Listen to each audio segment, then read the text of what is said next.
Tak ahoj, vítajte na kanáli For Work and Fun a v dnešnom videu sa pozrieme na multifunkčnú zváračku značky Solution Line 200. Takže poďme na to, vyskúšame a poriadne ju otestujeme.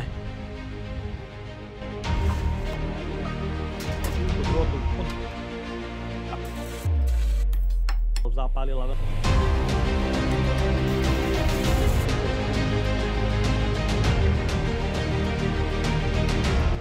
V predchádzajúcej recenzii, ktorú nájdete hore v karte, sme sa pozreli na malý kompaktný zvárací invertor značky Solution Fast 160. No a do dnešnej recenzie som si v spolupráci so značkou Solution pripravil pre vás recenziu zváračky Solution Line 200, ktorá je určená pre zváranie v režime obalenou elektrodou, MIGom a taktiež TIGom. Takže je to zváračka v trojkombinácii pre použitie hrúbky drôtu od 0,6 až do 1 mm a samozrejme trubičkový drôt. Jej cena sa pohybuje niekde okolo 400 až 500 eur, takže poďme na to, odbalíme si ju.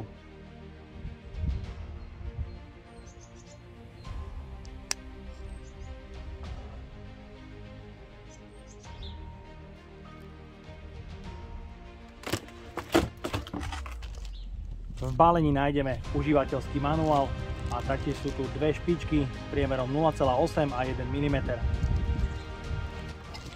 V balení je taktiež horák pre režim MIG-MAX, ktorého dĺžka sú 3 metre.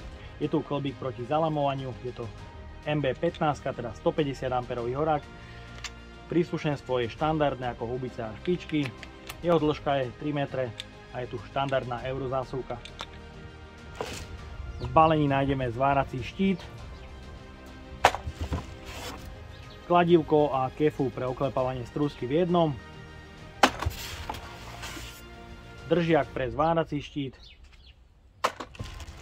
V balení sú taktiež kliešte pre uzemnenie. Ide o plechové kliešte, podľa hmotnosti ide o hliníkové vlákno s konektorom 1025 a použitý kábel je 1x25 mm.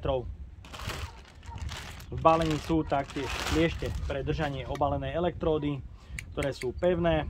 Podľa hmotnosti ale ide taktiež o hliníkové vlákno o hrúbke 1x25 mm. Sú dlhé 3 metre a je tu konektor 1025.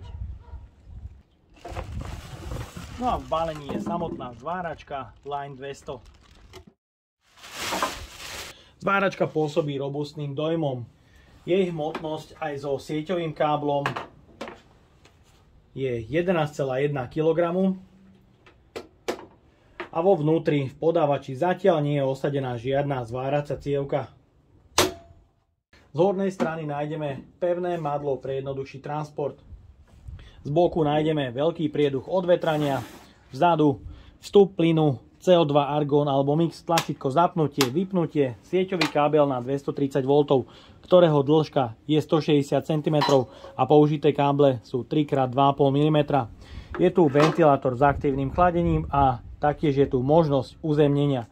Na štítku o zaťažení výrobca uvádza zaťažovateľ v režime MIG na 200 A 60% zaťaženie a 155 A na 100% zaťažení.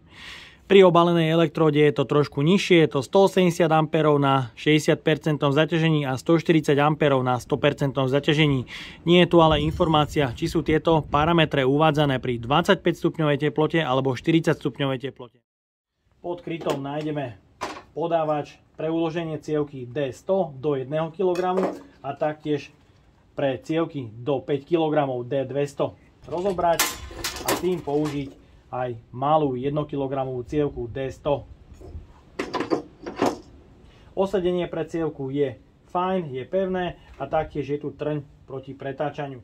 Ďalej je tu zmena polarity, ak sa použije trubičkový drôt. Ovládací panel z vnútornej strany je ochránený proti poškodeniu.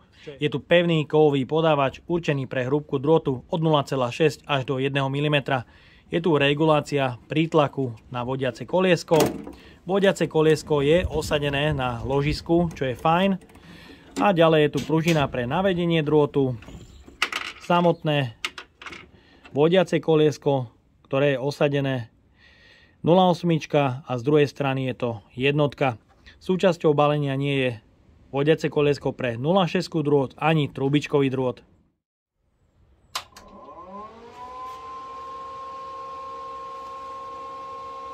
Po zapnutí sa rozbehnú ventilátory s aktívnym chladením. Zváračka má celkom priateľnú hlučnosť do 70 dB. Pre ovládanie zváračky a zváracích metód sú tu dva displeje, niekoľko mikrospínačov, dva potenciometre, jeden konektor pre horák MIG-MAG, konektor pre uzemňovacie kliešte a konektor pre kliešte držanie obalenej elektródy a samozrejme prieduch od vetrania. A samozrejme je vždy vidieť prehľadne, akú funkciu alebo aký parameter práve nastavujeme, pretože sú tu ledky, ktoré znázorňujú aktuálne funkciu. Aktuálne máme navolenú režim obalenú elektródu a taktiež je tu kontrolka prehriatia stroja. Pri obalenej elektróde máme možnosť vypnúť funkciu VRD. Zváračka má taktiež funkcie Hot Start, Anti-Stick alebo Arc Force, ktoré sa ale nedajú nastaviť. Minimálne ampere pri obalenej elektróde je 10 A a maximum 169. Pozrieme sa na citlivosť potenciometra. Dá sa pekne ovládať po jednotkách, je ale potrebné opatrne a citlivo regulovať potenciometrom. Ďalej je tu možnosť režim zvárania Liftig, ktorý nemá žiadne pokročilé nastavenia, iba nastavenie ampérov. Ďalej je tu režim MIG-MAG, kde máme aspoň nastavenie dvojtaktu a štvortaktu pre horák. Tlačítko pre navedenie drôtu, ak sa použije nová cievka.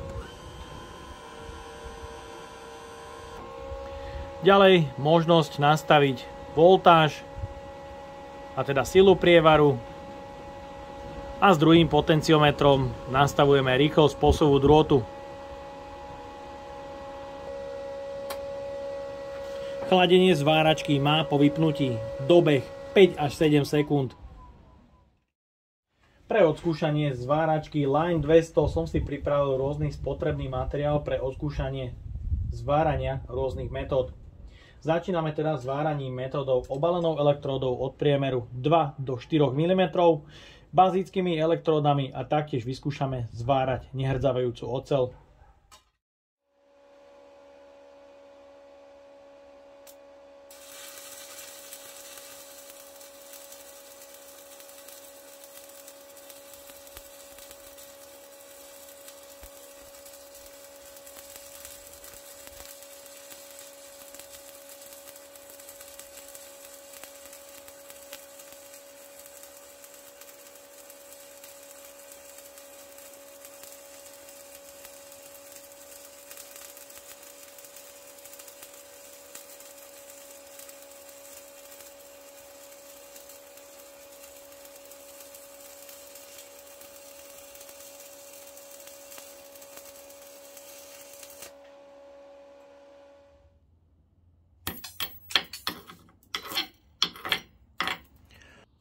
Elektróda EB121 na 55 A zapálila veľmi pekne, oblúk bol stabilný po celej dĺžke zvaru.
Elektróda ESAB EB121 na 75 A zapálila veľmi pekne a po celej dĺžke zvaru držala stabilný oblúk.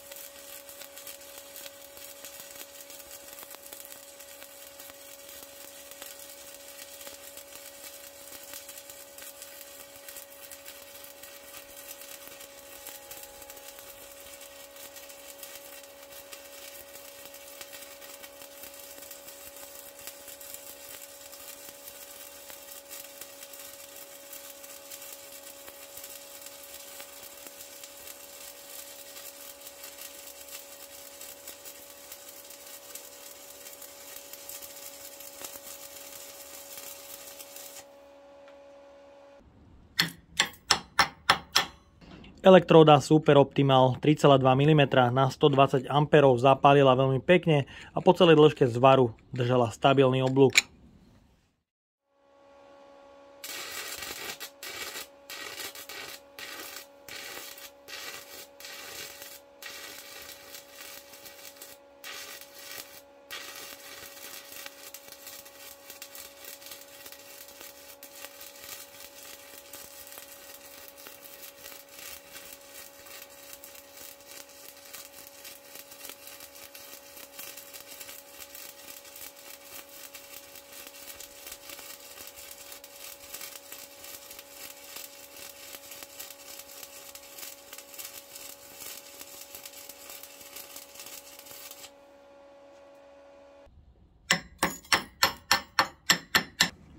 Elektróda ESAB EB121 na 160 A o priemere 4 mm horela dosť ťažko, hlavne na začiatku, pretože tá elektróda už bola použitá a samozrejme vtedy elektródy zapalujú ťažšie. Následne už ale po celej dĺžke zvaru bol oblúk veľmi pekný a stabilný.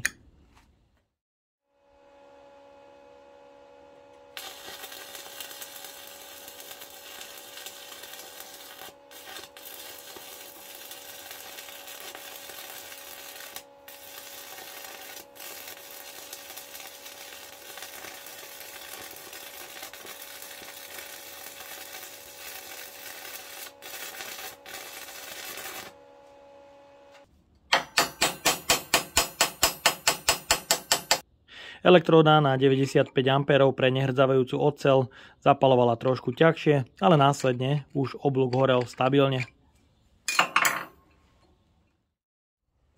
Ďalej pokračujeme s váraním s trubičkovým drôtom. Pre zváranie trubičkovým drôtom je potrebné zmeniť polaritu. Taktiež je potrebné vymeniť kladku.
Takže máme tu dva zvary na tupo s trubičkovým drôtom, no a tento prvý bol robený s hubicou na horáku. Je vidieť, že tu je minimálny roztrek na tom tupom zvare, ale vedľa zvar, kde nebola nasadená hubica na horáku, okolie zvaru je absolútne čisté a len s minimálnym, naozaj minimálnym roztrekom.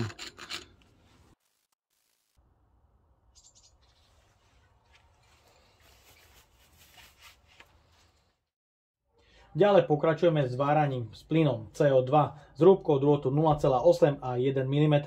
Začíname teda bodovaním tenkého plechu o hrúbke materiálu 1 mm.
Ďalej pokračujeme kútovým zvarom na hrúbke materiálu 2 mm.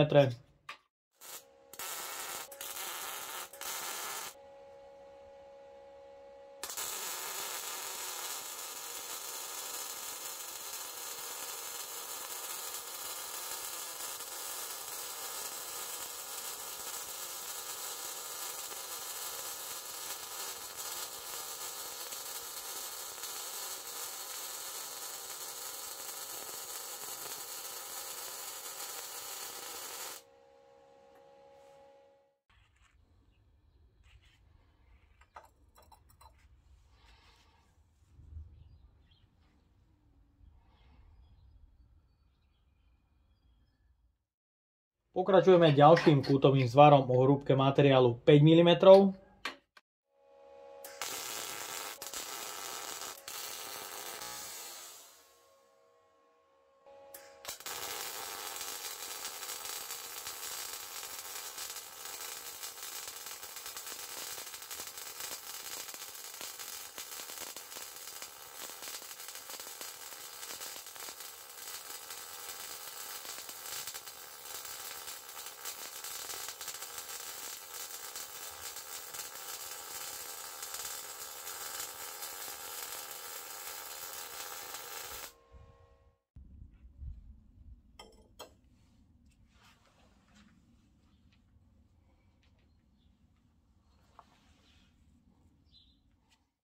No a pre extrémny test vyskúšame zvárať materiál o hrúbke 10 mm.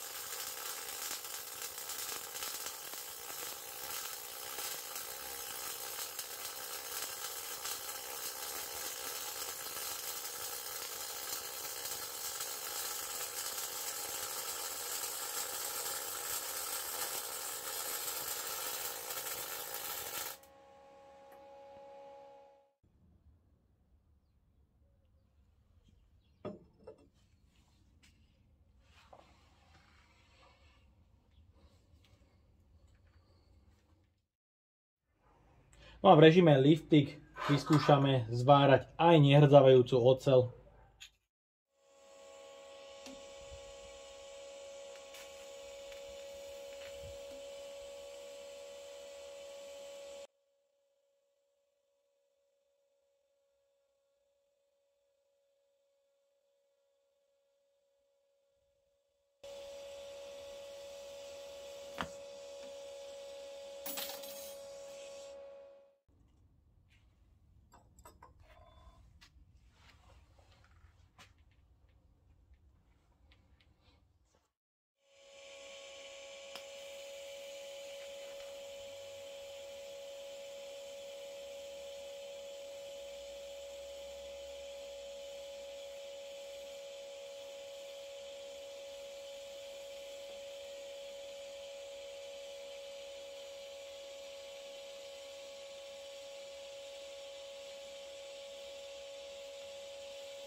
Tak a máme tu záver. Odskúšal som trojkombináciu zváračky Solution Line 200 a musím povedať, že v každej metóde zvárania sa mi s ňou zváralo dobre. Obalenou elektródou zapaluje už od 50 A a zváry s ňou sú naozaj veľmi pekné. Zapaluje stabilne a oblúk horí taktiež stabilne. V režime Liftik je to samozrejme o schopnostiach zvárača, takže ani tie moje zvary nie sú úplne profesionálne a majú ešte ďaleko od profesionálneho zvaru. No a čo sa týka režimu, na aký je primárne táto zváračka určená, zváranie v režime MIG s plynom CO2, je to manuál. Áno, mal som malé obavy z nastavenia, ale tá zváračka ide bez problémov nastaviť či už pri bodovaní tenkých plechov, alebo zváranie hrubých materiálov sa mi s ňou podarilo spraviť veľmi pekné zvary behom chvíľky.